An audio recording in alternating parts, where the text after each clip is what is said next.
Assalamualaikum sahabat RS Film. Kali ini Mimin akan membawakan alur cerita film India yang berjudul Leo. Leo adalah film thriller kriminal aksi Tamil 2023 yang disutradarai oleh Lokesh Kanagaraj. Film Leo menceritakan tentang Parthi, seorang lelaki biasa yang diburu oleh para preman yang ingin membunuhnya karena mirip dengan Leo, seorang gangster besar yang sudah lama meninggal. Bagaimana keseruan dari film ini? Yuk tongkrongin terus di channel RS Film.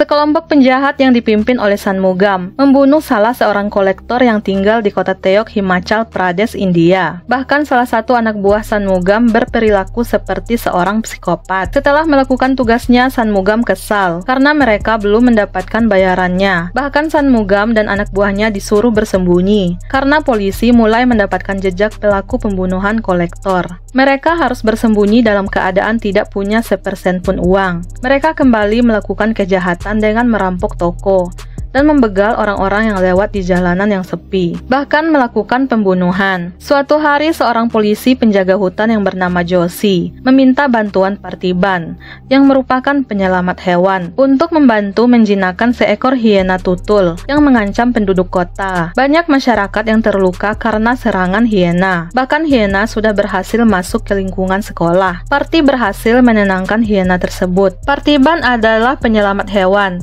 dan pemilik kafe di Teok, Himachal Pradesh. Ia tinggal bersama istrinya yang bernama Satya, putranya yang bernama Sidar atau biasa disebut Sidhu, dan putrinya yang bernama Mati atau yang biasa dipanggil Cintu. Parthi hidup bahagia bersama keluarga kecilnya. Bahkan dia berencana untuk mengadopsi hiena setelah hiena itu tenang. Parthi masih dengan kesibukannya menyelamatkan hewan-hewan. Suatu hari terdapat seekor burung hantu yang menjadi salah satu spesies dilindungi yang ditangkap oleh seorang penduduk. Parthi dan Joshi menginterogasi lelaki itu. Burung hantu itu terluka. Parthi meminta Joshi menghubungi dokter hewan. Ternyata dokter hewan yang biasa bekerja bersama mereka adalah lelaki yang telah dibunuh oleh Shanmugam dan anak buahnya. Joshi baru mendapatkan kabar bahwa kematian dokter itu bukan karena kecelakaan, melainkan telah dibunuh dengan cara ditembak. Parthi sangat terkejut mendengar berita itu. Dia tidak percaya ada yang menggunakan senjata secara bebas di kota tempat tinggal mereka. Karena merasa penasaran, Parthi mengikuti Joshi ke TKP, tempat dokter itu dibunuh. Sampai malam harinya, Parthi masih teringat dengan perkataan Joshi mengenai pembunuhan kolektor dan dokter hewan di kota tempat tinggalnya. Parthi dan Cintu berada di kafe. Tiba-tiba Shanmugam dan anak buahnya datang untuk merampok. Parthi mencoba menenangkan mereka dengan memberikan mereka uang. Tetapi salah satu anggota geng mendekati karyawannya yang bernama Shruti. Merasa marah, Parthi memukuli mereka semua. Ketika salah satu dari mereka mencoba membunuh Cintu, Parthi menembak semuanya tanpa ragu-ragu.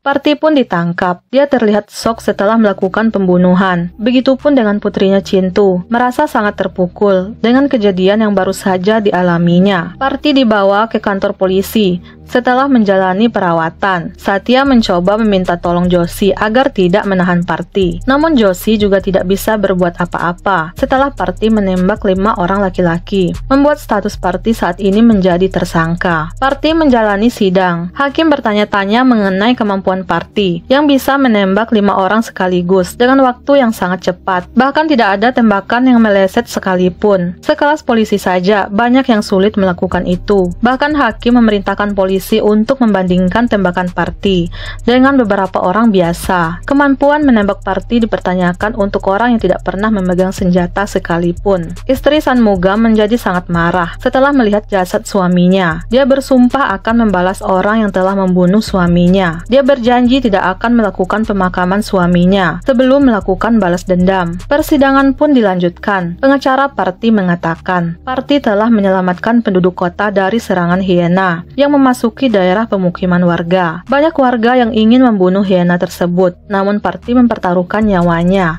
untuk menyelamatkan penduduk tanpa membunuh hiena. Bagaimana mungkin lelaki yang menyayangi hewan buas bisa membunuh 5 orang jika bukan karena untuk membela dirinya, ujar pengacara Parti. Akhirnya hakim memutuskan Parti dibebaskan, bahkan Parti direkomendasikan untuk diberikan penghargaan nasional karena keberaniannya. Media mulai meliput Partiban. Berita mengenai Partiban muncul di mana-mana.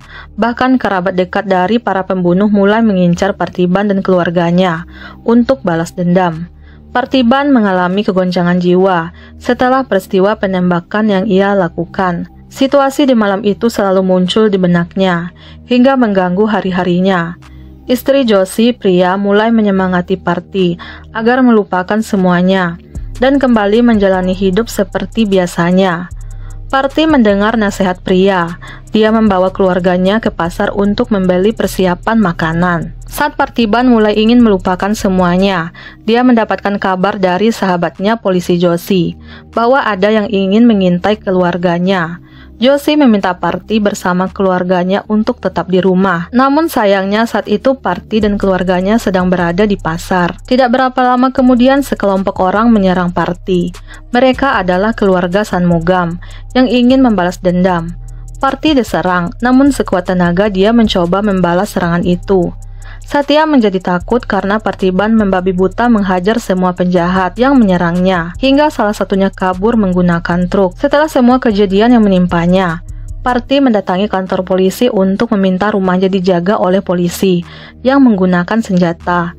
Namun permintaan Parti ditolak oleh polisi, karena Parti hanyalah orang biasa yang tidak layak mendapatkan penjagaan khusus. Bahkan Parti dihina dan dianggap remeh. Joshi meminta polisi itu menjaga ucapannya, namun polisi itu malah ingin memukul Joshi, yang membuat Parti marah, lalu mencekik polisi itu. Untung saja hal ini dilerai oleh Joshi dan polisi lainnya. Joshi berkata bahwa Parti tidak akan mendapatkan perlindungan karena tidak ada bukti dirinya diserang. Untuk membuat bukti itu, maka Parti meminta Joshi sengaja melukainya. Hal ini membuahkan hasil. Dengan bukti luka di tubuhnya, petinggi polisi mengabulkan permintaan Parti. Parti meminta polisi yang berjaga berasal dari Tamil Nadu. Singkat cerita, polisi yang dikirim untuk menjaga rumah Parti pun tiba. Dia bernama Napoleon, seorang polisi berpangkat tinggi yang telah terbukti berhasil menangkap para mafia narkoba di Trichy. Parti sedikit ragu melihat kemampuan Napoleon, melihat sosoknya yang pendek dan tua. Bahkan di hari pertama bekerja dia malah tidur. Parti mulai menjalani kehidupannya seperti biasa. Dia kembali membuka kafe miliknya. Seseorang datang memotret Parti. Saat Parti menghampirinya, orang itu pun kabur. Parti mulai merasa curiga dan merasa keluarganya dalam bahaya. Dia mempersiapkan berbagai jenis senjata untuk menyelamatkan keluarganya. Kekhawatiran Parti terbukti. Ternyata fotonya sampai dengan gangster yang bernama Harold Das. Wajah Parti sangat mirip dengan pemuda yang telah lama meninggal, yang bernama Leo Das. Harold memberitahukan hal ini kepada kakaknya, Anthony Das. Anthony meminta anak buahnya untuk memastikan bahwa lelaki itu benar-benar adalah Leo Das. Anthony dan anak buahnya segera menuju ke kota Teok, Himachal Pradesh. Anthony menemui Parti di kafe. Anthony menganggap Parti adalah Leo, namun Parti sama sekali tidak mengenal Anthony. Anthony meminta Parti untuk kembali ke Telangana sebagai Leo. Ternyata Anthony adalah ayah kandungnya Leo. Anthony sangat yakin bahwa Parti adalah putranya yang bernama Leo Das. Sementara itu Joshi berkata kepada Parti bahwa putra Anthony yang bernama Leo sangat mirip dengan Parti. Perkataan Joshi membuat Parti bingung, sebab selama ini Parti besar di panti asuhan sampai usianya 20 tahun. Kemudian dia bertemu dengan Satya. Lalu mereka menikah. dan tinggal di kota Teok hingga saat ini. Ternyata keluarga Shanmugam masih ingin membalas dendam dengan Parti. Di tengah jalan hampir saja Satya ditusuk. Untung saja hal itu dihalangi oleh Anthony. Bagi Anthony, mereka hanyalah penjahat kecil yang tidak berarti apa-apa. Anthony menghajar mereka semua hingga tewas. Anthony berkata kepada Satya untuk tidak khawatir, karena Satya adalah menantunya, dan putri Satya adalah cucunya, serta suaminya Parthiban alias Leo sama sepertinya, merupakan seorang pembunuh. Satya mulai ketakutan mendengar pernyataan Anthony. Bahkan di malam hari dia ketakutan tidur satu ranjang dengan Parti. Satya mulai termakan ucapan Anthony. Dia mulai mencurigai suaminya sendiri. Satya mulai menyelidiki identitas Parti. Bahkan dia berbohong sedang menyelesaikan pekerjaannya. Padahal saat itu dia mendatangi suatu tempat untuk menelusuri informasi masa lalu Parti. Begitupun dengan Joshi yang penasaran dengan identitas asli Parti. Seseorang berkata bahwa identitas Leo bisa diketahui dari orang terdekatnya yang bernama Hidayaraj De Souza yang saat ini ada di penjara Simla. Joshi pun pergi menemui Hidayaraj dengan membawa minuman kesukaannya agar Hidayaraj mau bercerita mengenai Leo dan keluarganya. Tahun 1999, Anthony mendirikan pabrik tembakau di Andhra Pradesh. Pabrik tembakau ternyata hanya kedok karena mereka juga menjalankan bisnis ilegal dengan menjual barang haram. Anthony Das dan keluarganya terkenal sangat kejam, bahkan tanpa segan membunuh orang-orang yang mengkhianatinya. Dia mempercayai bahwa bisnisnya berkembang karena dia selalu melakukan ritual pengorbanan, mulai dari kambing, babi, bahkan manusia. Dia sangat mempercayai tahayul. Adik Anthony yang bernama Harold Das tinggal di Kanada. Kemudian ia pulang, lalu mengajak Anthony melakukan bisnis barang haram yang berjenis datura. Mereka menanam datura di tengah ladang tembakau, lalu mulai memproduksi dan menjualnya dalam jumlah banyak. Jika ada yang menghalangi, mereka akan dihajar oleh Leo Das, yaitu putra dari Anthony Das. Hidayaraj yang bekerja dengan keluarga Das menjadi saksi keganasan Leo Das. Dia tidak memiliki rasa takut, bahkan jika berhadapan dengan polisi sekalipun. Jika ada yang berkhianat, maka dia tidak segan-segan akan menghabisi orang itu. Semua ini dilakukan oleh Leo Das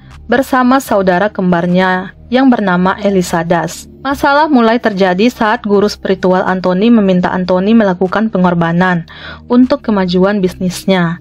Kali ini Anthony dipaksa harus memilih, membunuh salah satu dari anaknya. Anthony tidak berdaya melakukan hal itu, karena dia sangat menyayangi kedua anaknya. Berkat dukungan dari Harold, Anthony akhirnya memilih Elisa yang akan dikorbankan. Leo dan Elisa dibuat tidak sadarkan diri, kemudian mereka diikat. Anthony meminta maaf kepada Leo karena harus membunuh saudara kembarnya Elisa untuk dijadikan korban agar bisnisnya semakin berkembang. Leo tidak percaya, ayahnya percaya dengan hal tahayul seperti itu, bahkan lebih mementingkan bisnis daripada anaknya sendiri. Leo marah tidak terima Elisa akan dikorbankan. Baginya Elisa sangat penting, bukan hanya saudara, tetapi separuh dari dirinya, ucap Leo. Saat Anthony akan mengeksekusi Elisa, Leo berhasil melepaskan ikatan di tangannya. Leo dan Elisa bekerja sama melawan ayah, paman, dan juga anak buahnya. Keputusan Anthony yang lebih mementingkan bisnis membuat Leo dan Elisa membakar pabrik milik ayahnya, dibantu oleh Hidayaraj. Harold yang marah lalu menusuk Elisa berkali-kali. Elisa yang sekarat meminta Leo untuk tidak tinggal dengan keluarganya lagi. Elisa meminta Leo untuk pergi ke tempat yang jauh. Setelah itu Elisa pun menghembuskan nafas terakhirnya. Leo sangat terpukul dengan kematian saudara kembarnya itu. Perbuatan Leo yang telah membakar pabrik membuat ayahnya marah, lalu menembak mati Leo saat itu juga. Hidayaraj mengatakan kesedihannya saat melihat kematian Leo di depan matanya sendiri, karena selama ini yang membesarkan Leo dan Elisa adalah Hidayaraj. Setelah mendengarkan cerita Hidayaraj, Joshi memperlihatkan foto Parthiban. Dia bertanya apakah orang yang berada di foto itu adalah Leo. Namun Hidayaraj berkata itu bukanlah Leo. Penyelidikan Joshi menyimpulkan bahwa Parthiban bukanlah Leo. Hal yang sama juga terjadi pada Satya. Setelah menyelidiki masa lalu Parti, maka dia mengetahui bahwa Parti bukanlah Leo. Apa yang dilakukan oleh Satya akhirnya diketahui oleh Parti saat membaca surat yang dikirim ke rumahnya untuk Satya. Saat Satya pulang ke rumah, Parti bahkan tidak menyambutnya. Parti memberikan surat itu kepada Satya. Ternyata surat itu adalah hasil laboratorium untuk menguji identitas Parti. Kau mencurigaiku sebagai orang lain, padahal kita sudah hidup bersama selama ini. Namun kau tega mencurigaiku, bahkan mengirimkan bukti sidik jari dan rambutku ke laboratorium, ujar Parti. Satya menyesal karena sudah meragukan suaminya sendiri. Satya meminta maaf kepada Parti, lalu mereka pun berdamai. Di saat yang sama, Anthony yang sudah berada di depan rumah Parti menghubungi Parti. Dia berkata bahwa Sidhu ada bersamanya.